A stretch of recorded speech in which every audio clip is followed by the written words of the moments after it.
So when we left off last Monday, we were talking about the duties and liabilities of agents. This old car, this idea of old car.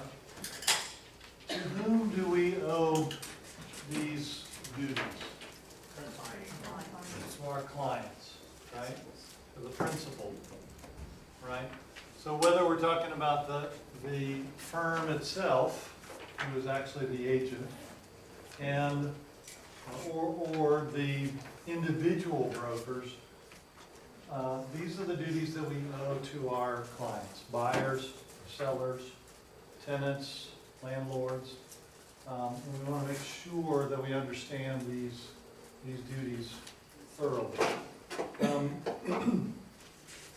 And of course, there's also third parties. What's another name for a third party? A customer.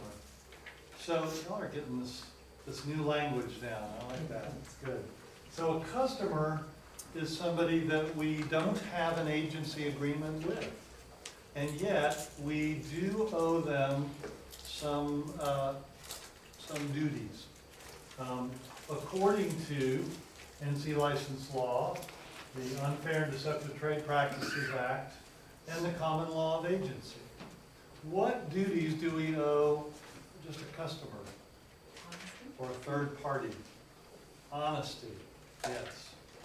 And acting in a fair manner to them, treating them fairly and honestly. So the third thing that we talked about before is disclosure of material facts. So it's critical that we share any material facts that we discover with those third parties as well. And we'll dig into the material facts in a little bit, in more detail in just a bit. But just remember that there is a difference in the way we treat clients versus customers, and the duties that we owe clients versus customers. So that's a pretty important piece there. Now, of course, we don't want to be fraudulent when we're talking to customers, to third parties. But sometimes we do a little bit of puffing. It's pretty obvious if you read the descriptions of people's houses, because sometimes they do exaggerate a little bit. Puffing is legal. This term puffing, exaggerating the description and so forth. Maybe a little slimy, maybe not being. I had a buyer call me one time, and the house that I was selling had some cracks in the driveway, and so when they went to go see it, they were very upset, and they said, "None of your pictures in the MLS showed the cracks in the driveway. You're being, deceptive in your advertising." I was like, "Well, we usually don't take pictures of the problems with the house. We're trying to sell the house, right?" But she was very upset that I had not pointed out the fact that this house had some cracks in the driveway, and thought that was very deceptive. So maybe not including the cracked driveway would be considered puffing to some people. I'm not sure that I agree with that. But fraud is definitely illegal and slimy, and you want to try to avoid that at all costs. So intentional misrepresentation of anything about the house would be considered fraud. And so this, you could be liable for fraudulent misrepresentations, which could mean, license problems. It could mean going to court, maybe even jail if it was bad enough. So it's pretty important. So let's take a deeper dive into this whole idea of a material fact. It's interesting because the general statute imposes on real estate agents the duty to discover and disclose material facts, but they don't really define it very thoroughly, at least not with any specificity. So, it's important that we make sure that we have some ideas of what is a material fact. So they've given these general ideas. These are facts about the property itself, relating directly to the property, relating directly to the ability of the agent's principal to complete the transaction, or known to be of specific importance to a party. So let's look at each of those a little bit.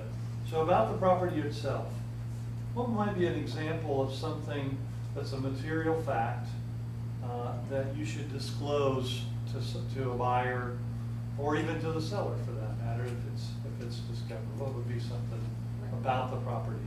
Lead paint. Lead paint, okay. Oil Yeah. tank. What's that? An oil tank in the ground. Oil tank in the ground, yeah. How about the husband built the sunroom on the back of the house, but they didn't get any permits for it? Could be a problem, right? Yeah. Maybe the upstairs heat doesn't work, or there's a drainage problem, where the basement floods every once in a while. So those would be about the house itself specifically. And then relating directly to the property, this would be like external factors that affect the use or desirability of the property. I told you I live close to the northern loop, right? And for many years, there was no evidence that there was going to be a northern loop there when I first moved there. But it was in the plans though. And so it was really important that that any of the agents that were working in that area, they disclose the fact that there's going to be a freeway near this house. Now, what makes it interesting is how far away from the house is it a material fact? Is it a material fact if you're a half a mile away? Probably not. Maybe. It might be actually a positive thing a half a mile away. But if you're half a block away, it certainly would have a much bigger effect on the value of the house. So having a little bit of wiggle room in what makes it a material fact sort of makes it a little more challenging to decide what you should do about it. But in some ways, it's better to err on the side of caution, right? Go ahead and disclose it, and maybe it's not going to be a big deal. Let's see. So, zoning changes, widening to the road. Maybe they're gonna put in sidewalks someplace. Any of those kind of things that affect the property, but they're not about the property itself. Relating directly to the ability of the agent's principal to complete the transaction. What might that be? Would be the reason why they're selling their home, Reason why they're selling their home. Well, that would not be a material fact. well, Yeah, put it this way, but- if it's in foreclosure or Ah. short, Okay, foreclosure, if they're not able to sell the home because it's gonna be owned by the bank, then that's definitely a material fact. What about they're behind on their mortgage, but they're not in foreclosure? Not a material fact. Yeah, as long as they're not already in the foreclosure proceedings, it's not a material fact. So just because they got behind, they might catch right back up and, it'll be fine, hopefully. But, so, if it's on the buyer side, what if, they just lost their job? They, in the process of buying the house, and then they find out that they've been laid off. That could affect their ability to purchase the house, right? Or maybe you have two spouses purchasing, and both of them are on the loan, and one of them loses their job. I did have a closing one time where the buyers and the sellers are at the closing table, and the mortgage person is there as well. And the buyer's wife, the wife of the pair, says, "Well, I'm just so excited, I can't wait to move in." She said, "I quit my job so I can, really concentrate on getting the house ready." And you could hear this like gasp, everybody went, you quit your job. So don't worry, he can, he makes enough, we can afford the payments and all that. And the mortgage person said, you qualify based on 2 incomes. And you're both on this loan, we're not closing. And, that sort of ruined everybody's day. I think eventually they were able to work it out, but it took some doing. And we certainly didn't close that day, or maybe even not that week. So you just never know. But that's certainly the ability of the buyer to be able to complete the transaction is pretty important. And known to be of a specific importance to a party. What might be an example of that? Friend or family member. Friend or family member. A friend or family member lives nearby, or you mean, what do you mean by that? So in other words, if they're my client. Uh-huh. Oh, okay. So if you're related to the client, it's important for people to know that. Yep. What else? School district. Might be Sorry, school important. district. School district, definitely. Zoning might be particularly important if there's a zoning change. And, like for instance, let's say this person has told you that they want to put in a nail salon in the garage, and you know that the zoning law won't allow that without a change. That's a material fact to the deal. Would the HOA stuff fall into that? Certainly, because, if there's some clients that just don't want to buy a house if there's an HOA, right? Or the amount of the HOA dues might affect their ability to afford a place. I have a townhouse I'm selling right now, and the HOA dues are $200 a month. So, if they calculated what they can afford based on the payments of the loan and didn't include another $200 a month for the HOA, that could significantly affect their ability to buy. So, any of those kinds of things. All right, any questions about any of that? This is certainly something that we deal with on a daily basis. What's important to tell whom?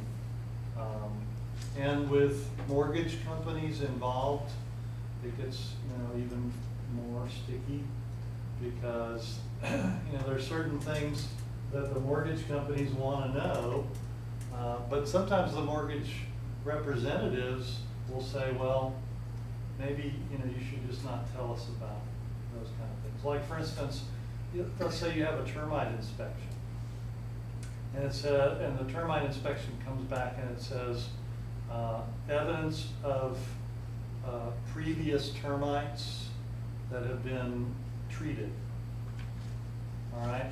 Well, so there's no termites, but when the mortgage company sees that, they want to have a structural engineer come out and go under the house and look to see if there's any structural damage from this previous termite. Even though maybe the home inspector went under there and they looked around, they didn't see any evidence of foundation problems or wood that had been destroyed by termites. Nonetheless, you got to hire a structural engineer to come out and write a letter. And so sometimes the mortgage representatives will say, well, just don't put the termite inspection on the, in the settlement stage, because we don't want to see that. So little tricks of the trade, I guess. Facts that must be disclosed to an principal. Who wrote that? That's here. To a principals, an agent's principal. There we go. That's right. Any information that may affect the principal's rights and interests or influence the principal's decision in the transaction. So this is beyond material facts. Anything that affects the principal's decision in the transaction. So it doesn't matter whether it's a material fact or not. If it's just something, maybe Well, you know, I had a deal fall through recently because the guy found out that his ex-girlfriend lived 3 doors down. Well, you know, if I knew that that was a possibility and I had to find out, you know, where his ex-girlfriend lived or something, that would be something that would be important to my principal. And so I'd have to report it to him, even though it may not be a material fact, although, you know, something that's important to one of the parties kind of would be. But this just goes above and beyond just the material facts. A third party's willingness to agree to a price or terms different from those previously stated. So I'm talking to my seller and I know that the buyer is, you know, just won the lottery or something, or maybe I know that they're struggling financially, you know, either direction. Something that their willingness to agree to a price or terms different from those previously stated. This is something I have to report to my seller, vice versa. The buyer, if I know that the seller is really motivated and maybe they might take less than the list price, I have to tell my buyer that. So this would be strictly to my principal. A third party's motivation for engaging in the transaction.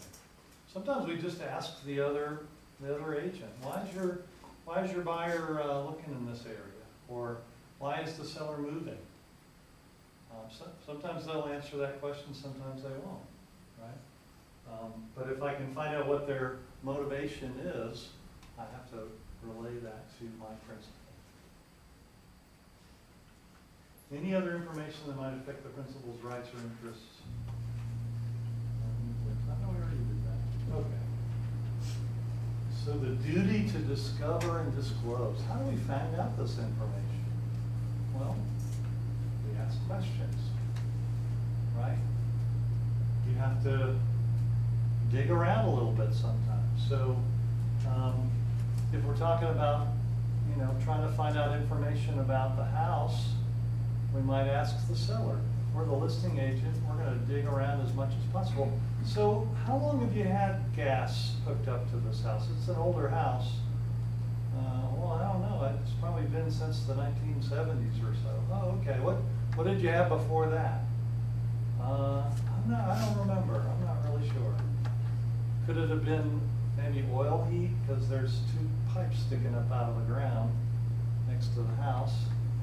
Oh yeah, I guess it is. Well, it was oil heat, but I was never really sure what those 2 pipes were. So we start asking questions. You can find out a whole lot. As far as what's going on in the area, talking to the DOT, Department of Transportation, city, read the news, subscribe to the Business Journal.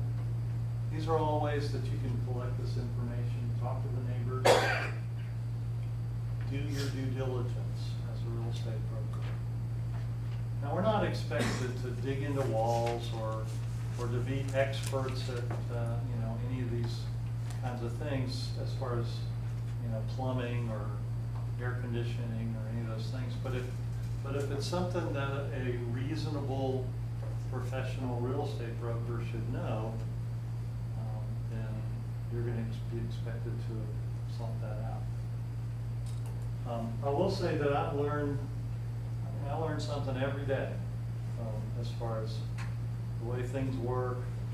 I've learned a good bit in the last couple of months about septic tanks that I never knew, because I had 3 buyers that were buying properties with septic tanks, and 2 out of the 3 had a problem with the septic tank.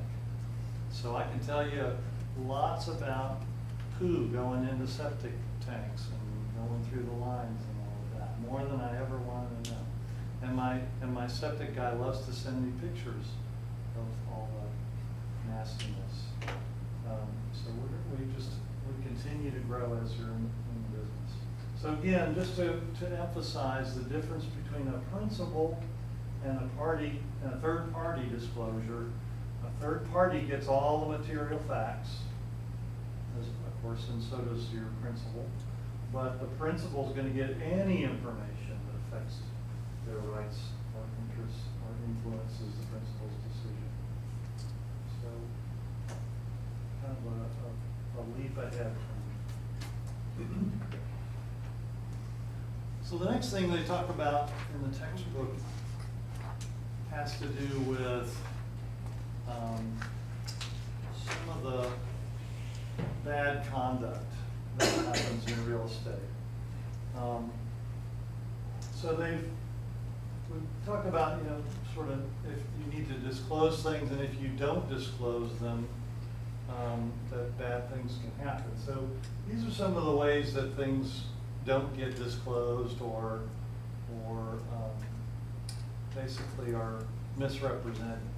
And so these four terms, willful misrepresentation, negligent misrepresentation, willful omission, and negligent omission, you're expected to be able to distinguish what kinds of conduct might be considered any one of those.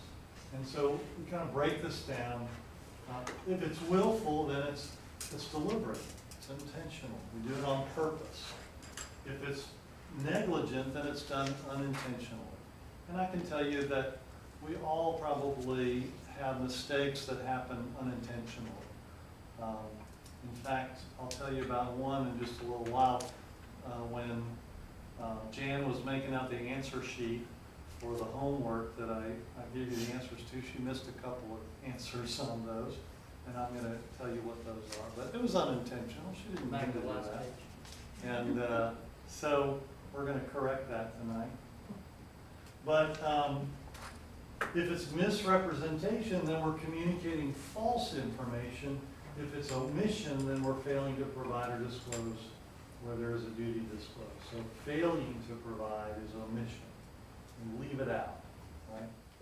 So when we put all those together, we get something like this. Willful misrepresentation, a licensee who has actual knowledge of a material fact, deliberately misinforms a buyer, or seller, tenant, etc. Also, when a licensee, and here's an important one, does not have actual knowledge, but provides incorrect information without regard to the actual truth. So you have somebody who that really doesn't have a clue. And somebody asks, what's the square footage? And they don't know anything about the square footage of the house, but they just make something up. Okay? That would be willful misrepresentation.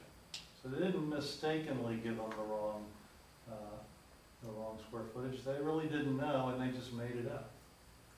Negligent misrepresentation is when they unintentionally misinform the buyer. So they don't have actual knowledge. They've gotten incorrect information. Where do you think they got the incorrect information from? Oftentimes the seller gives them incorrect information. How many bedrooms is the septic system made for? 4 bedrooms. Oh, really? Okay. That's funny, because the health department says it's only made for 3. Right? So a mistake by the licensee. I got a call a few weeks back. I had measured a house, and I put the measurement in the MLS, and one of my colleagues called me up and said, Wayne, are you sure about that square footage? Because I'm looking at one of the other houses that's the same layout, and it's significantly less square footage than that. Well, let me check. So I go back and I looked at my drawing, and it had a garage that was part of the house, was in the house, so to speak. And I had included the garage square footage in my measurement. I forgot to erase it from that. And that was an honest mistake, but it could have been trouble down the road if somebody actually bought the place and then discovered that it was significantly less square footage than I had advertised. So I was very thankful that somebody helped me out there. Willful omission is when a licensee has actual knowledge of a material fact and a duty to disclose, but they deliberately fail to disclose such a fact. willful omission, willfully omit the information. And then finally, negligent omission, they do not have actual knowledge, and consequently do not disclose the fact, but reasonably should have known. So they reasonably should have known it, and they just didn't do it, so it was negligent. So let's play a game. The prohibited conduct game. So, you tell me, what is it? An agent knows that the city has just decided to extend water and sewer lines to a subdivision that has been plagued for years with serious water quality and sewage problems. The agent fails to tell the buyer or seller. Willful Willful omission. omission. Good. Give yourself a point. When listing a house, the listing agent has told the seller that one area of the roof leaks badly when it rains, but the moisture so far is being contained in the attic. The listing agent forgets to note this on the MLS data sheet and forgets to disclose the leaking roof problem to prospective buyers and selling agents. Negligent omission. Good. Give yourself another point. An agent knows that a listed house has a severe problem with water intrusion in the crawl space during heavy rains. In response to a prospective buyer who is being shown the home during the dry weather, the agent states that there's no water drainage problem. Willful misrepresentation. Willful misrepresentation. An agent lists a house and his description in the MLS includes the statement, the master bath has a jacuzzi tub. The tub is jetted, but is made by the American Standard Plumbing Company, and he never checked the maker of the tub. Negligent misrepresentation. Negligent misrepresentation. Yes, this has happened, and listing agents have had to buy a jacuzzi tub for the buyer. That will eat into your commission check, I can guarantee you. An agent lists for sale a house located near the future Northern Loop. It's been in the planning stage for 30 years and the right-of-way is now being purchased by the state. A buyer working with a selling agent makes an offer. Neither agent is aware of the project and it is not disclosed to the buyer or seller. Negligent omission. Negligent omission. An agent promises a prospective apartment tenant that the apartment will be repainted before the tenant moves in. The agent then fails to have the work done after the lease is signed. Yeah, this is the trick question, sorry. This is actually none of those. It's an example of another kind of conduct that is wrong, and that is making false promises. An agent promises a prospective apartment dweller that they're gonna paint it and they don't do it. That is making a false promise, and we can't do that either. Yes? Hey, back on the misrepresentation and omission, what's the Yeah. difference between the two? Between Misrepresentation. misrepresentation, And omission. Communicator. Omission is left instead of Okay. misrepresentation. right, misrepresentation, you say something. Omission, you said, you didn't say something. Okay. That make sense? Yep, just want to clear that up. All right. So, what are the other duties besides not doing one of those prohibited conducts? The duty to avoid making any false promises. The duty to properly account for any funds belonging to others which come into the broker's possession. Can a provisional broker sign for earnest money? You know, page 13, we haven't gone over the contract yet, but page 13 of the contract has a place where when they bring in the earnest money, the agent will sign for the company giving receipt for that money. But a provisional broker cannot sign for that money. They have to give it to their broker, and the broker in charge has to sign for it, or another agent that is not provisional. General duty to act competently in handling real estate transactions. If that isn't open-ended, I don't know what is, but we have to act competently. So you know, we better be on our toes about stuff to make sure that we're doing the right thing for people.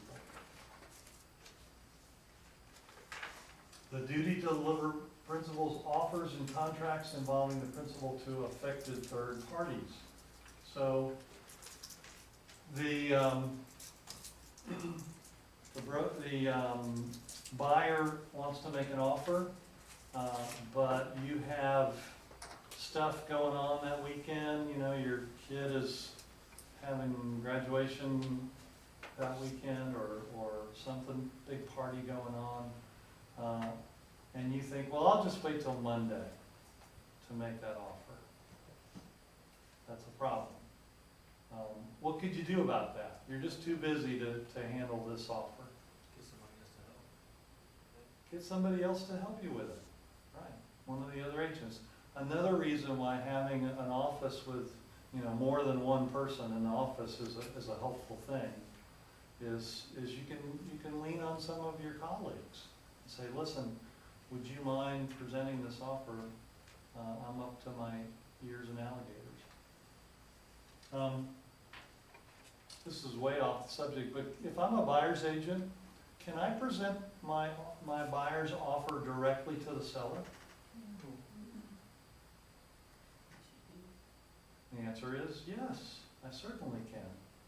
Of course, you have to have permission from the seller to meet with them, and typically this listing agent will come with you. But yeah, I've presented my buyer's offer directly to the seller before. Sometimes it's really helpful, especially if your buyer has a compelling story, right? This family, you know, they're moving back from California, and grandma is you know, on her last leg, and they just wanted to spend the last years being in the same area as her. In fact, she only lives a block away. The grandkids will be able to walk over to her house from here. And we're just really hoping that you would accept this offer, you know, with that in mind, that they're really motivated to buy this house. But of course, you know, they're kind of at the top of their buying power with this offer, and you know, so I just hope that maybe you'll consider this offer as written. What do you think? Would you go for it?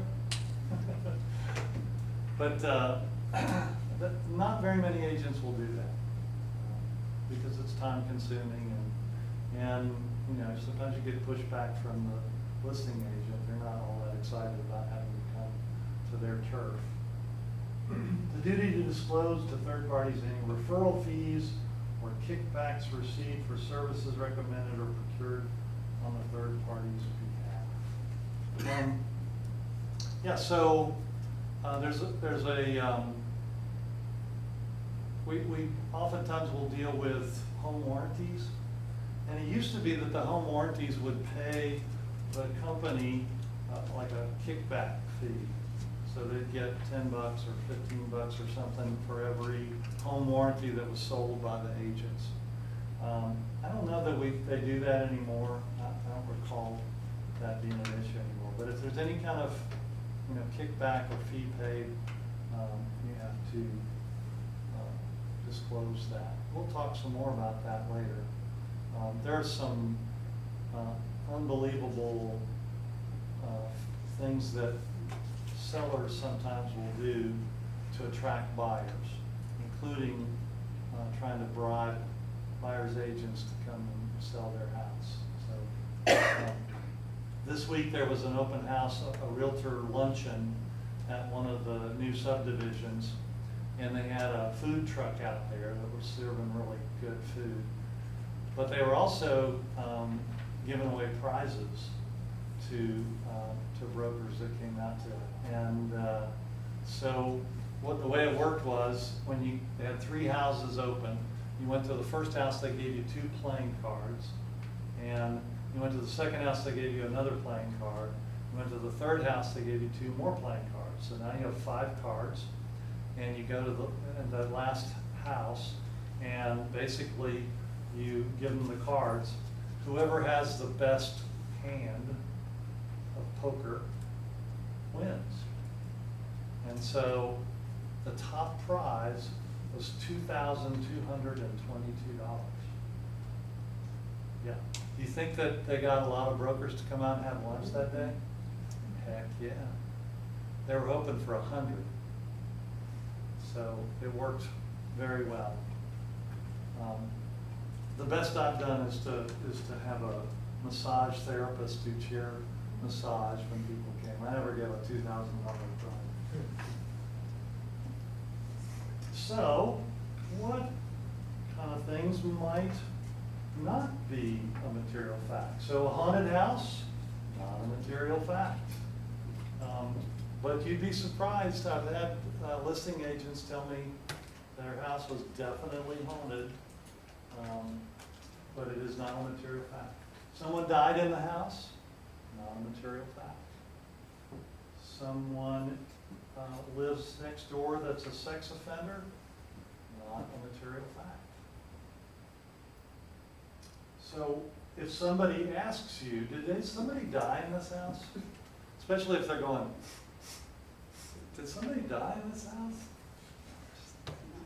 But you can answer that question or not.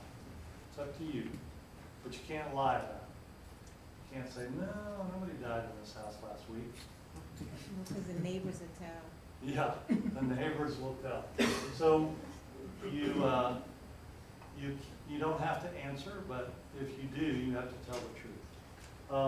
The one thing that you need to really be careful about is someone that was living in the house or died in the house of AIDS or HIV. This is considered a handicap condition, and you are not allowed to disclose that. So you have to just say HIV is a handicap condition, and brokers are not allowed to say one way or another whether someone was living in the house with HIV. So just bear that in mind. That's one of those kind of good trick questions for you on the test. You can say, I'm prohibited by law to answer that question. So what happens if you do mess up? If you're a real estate broker and you've done your best to not break any of the rules, but sometimes people do it anyway. And maybe the Real Estate Commission, the North Carolina Real Estate Commission might discipline you. You might just get a letter, a little hand slap or something. But they may take away your license if it was bad enough. Something really egregious, they could remove your license. I told you about the bulletin that comes out every couple of months. You know, look in there and see who broke the rules. And you hope it's not one of your colleagues or friends. You could end up in court with some kind of civil or criminal prosecution. And if you broke one of these rules, your principal could actually be taken to court and be held liable as well. So that doesn't do you much good if you're trying to build your business and your principal is going to court. They're not going to write you a very good recommendation. So any violation of license law or commission rules is a criminal offense and may be prosecuted in a court of law. So this is serious stuff. You want to make sure you keep out of trouble. So what about duties to you as the broker?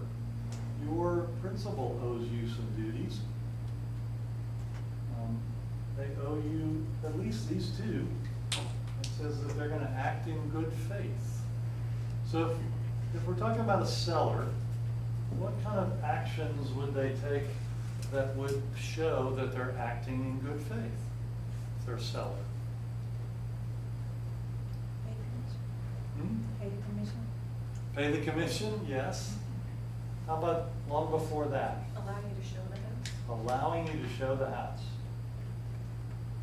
If any of you ever list a house that involves a divorced couple, sometimes it gets kind of sticky. I had one that the husband had moved out into an apartment or something, and the wife was there. She really wasn't that interested in moving out. But she had a pretty good thing going, and she liked the house. So the first time that somebody, after we listed the property, which she did sign the listing agreement and so forth, first time somebody called to arrange an appointment, she said, no, it's just not a convenient day. And so they said, well, how about tomorrow? Well, no, I'm doing laundry at that time. It's just not convenient then. So then, those people went away, and, a couple of days later, somebody else tries to make an appointment. No, I'm sorry, that's not gonna work for me. I have to, I got the dogs, and I won't be able to get them out of the house in time for that. So this went on for a couple of weeks, and I finally, had to kind of have a come to Jesus talk and say, if you want to sell the house, we got to show the house. And she kind of said, well, okay, but it was really hard. And if you have tenants, this isn't a principal situation, but if you've got tenants in a place, they are not very motivated to have a new owner of their house, because what's that new owner likely to do? Raise their rent, right? So oftentimes those situations can be kind of sticky too. And but certainly we want to make sure that the principal is acting in good faith. How about a buyer? What would be evidence that a buyer is acting in good faith?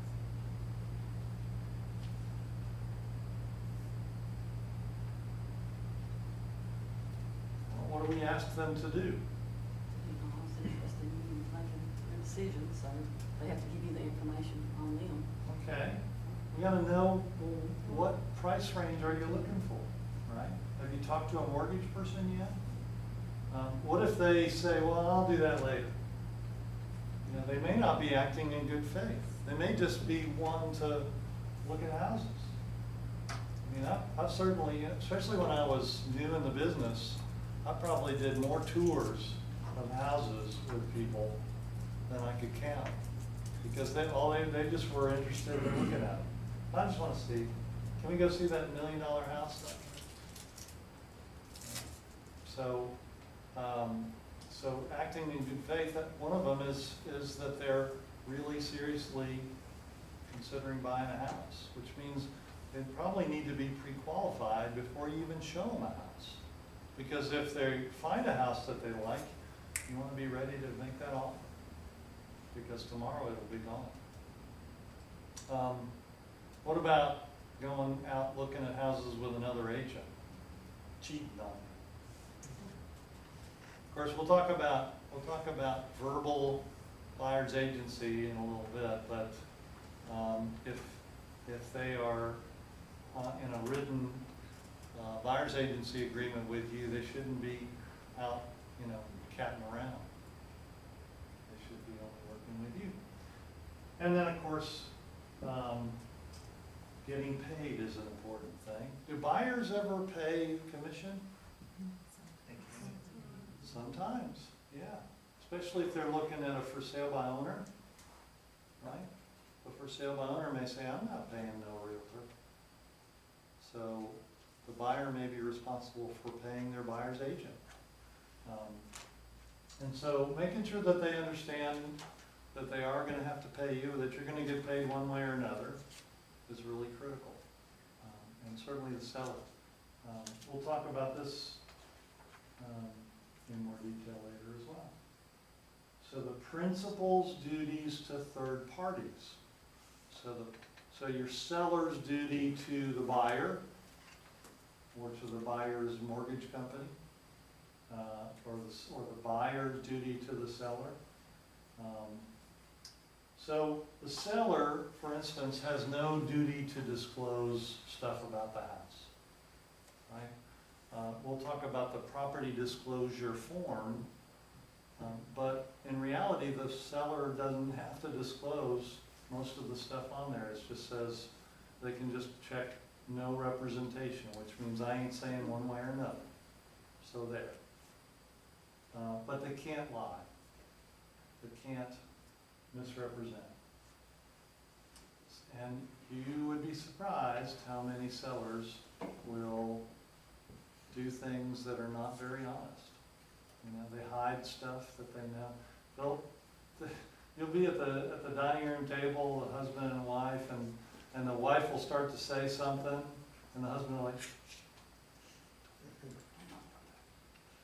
and you're like, you know, I'll say, you know, you're not obligated to disclose facts about the house, but if I discover them, I have to tell them. So just be aware of that. And you know, you really don't want surprises. That's just the worst. Sometimes people will have a home inspection prior to listing it to eliminate some of those surprises, right? But if your seller is trying to hide stuff, maybe the mold that they've wiped off from the closet wall or something like that, repainted it. Sometimes those things come back to haunt you. So what does the seller have to disclose? There's a few things that, regardless of anything, the seller has to disclose. And one of those is leaking polybutylene pipes. Another little obscure thing, leaking polybutylene pipes. So a house has polybutylene pipes, that is not a material fact. But if it has leaked at any time, or if it's currently leaking, the seller must disclose this to any potential buyers. Yeah? What's polybutylene? What is polybutylene? So polybutylene is a particular kind of plastic that was used probably during the 70s or so. And this came before PEX, which is what they use primarily now. And polybutylene, the problem is not in the pipes themselves, but in the joints where they come together. So what happened was the joints would start to leak, and this happened in lots of houses. So there were class action lawsuits and all that sort of thing. So now, if you had any kind of problems with your polybutylene leaking, then you got to disclose that. Has anybody ever seen EFIS, exterior insulating finishing system, or a synthetic stucco? Probably, if you drove around that, you probably wouldn't find it very much anymore. This is another one of those brilliant ideas that didn't work out very well. So essentially, stucco is like a plaster. It's a hard coat, outside covering. So if you were to look at actual stucco, you could try to punch a hole in it and it would be like concrete. It would be very hard. But what they discovered, and you'll find it on stucco on very expensive houses. And the builders discovered this synthetic stucco, and it was significantly less expensive to put on. And the way it worked was essentially there was like a styrofoam backing that was on the outside of the house, and then a very thin veneer of the stucco coating on the outside.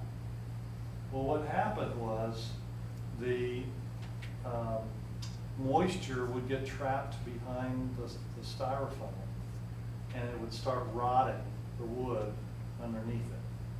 And so you would look at this wall of stucco, and there would be like a black stuff coming out of the bottom of it. And it was basically just mold that was growing behind the wall, and that was deteriorating the wood behind it. And so again, a big class action lawsuit, lots of builders had to go back in and redo that. And I guess the company that made this or came up with this idea got in trouble. So now, most of it has been fixed. Most of it's been replaced with real stucco or some other kind of siding. But every once in a while, you'll find a house that has this synthetic stucco. That must be disclosed. And then the last thing, every realtor's dream is to list a house that was once used by a meth lab, or as a meth lab. My advice to you is if you know that it was used as a meth lab, just say, I've got this friend in real estate, I'm gonna refer you to list this house and give them to the competitor's company, because that's just a big old headache. And, you know, basically, this creates a poisonous, hazardous environment. And it is very, very, very difficult to get rid of. So that has to be disclosed if it's ever been a meth lab. And on that pleasant note, I think we'll take a little break. Go out and, you know, have a little nap.